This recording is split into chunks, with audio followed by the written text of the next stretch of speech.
Christ Superstar is set against the backdrop of an extraordinary series of events during the final weeks in the life of Jesus Christ, as seen through the eyes of Judas. The show has seen incredible success spanning 50 years, and now it is coming here live in the Lute. So here to share more, we have our cast members, Faith Jones, who plays Mary, Elvie Ellis, who plays Judas, and we have Jack over there, who plays Jesus. So thank you all so much for joining us today. Yeah, thank you for having us. Okay, so we had opening night last night. Yes. How did it go?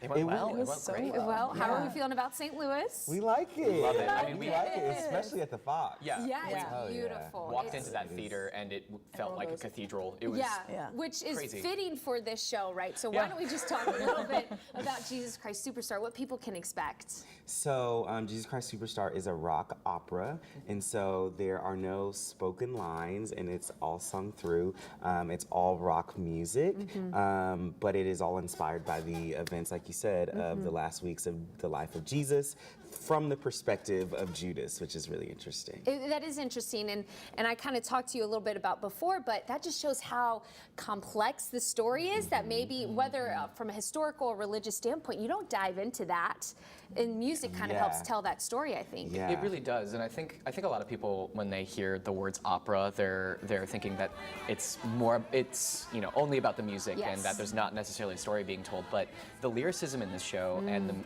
the music itself in this show just paints such a complex and intricate picture of this story, and it's storytelling at its highest level, I think.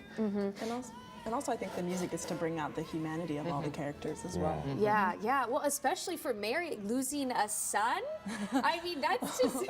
Well, actually, I play Mary Magdalene. Yeah, different Mary. So funny. I know. This is our team. Our Show Me team has two Marys as well, Oh, yeah. and we're constantly getting mixed up in I know. emails. Classic mix-ups. But Mary Magdalene was also a huge part of the story. Absolutely. So yeah. we could still dive into that. Yeah, so a complicated character. Absolutely. And for her, I think she's just caught in the middle of two friends that she cares deeply about. And she's just trying to assure both of them that everything's going to be all right, everything's fine. Yeah. Like in the show, that's one of the songs. Those are the lyrics. Those are the lyrics. And so I think, she's in a very complicated position, but I really admire how much empathy she has for both of these characters. Yeah, well, wonderful. In the music, it's been on for 50 years for a reason, right? You can't find this kind of show anywhere else, that kind of music, that kind of emotion. What a beautiful story. Thank you all so much for joining us today. We're so thrilled to have you at the Fox, and they're going to be here till May 21st. So get your tickets today. All that information right there on your screen, and you could follow along on social media as well. Follow along with the show and see where they're off to next. Thanks again, guys, and we'll be right back.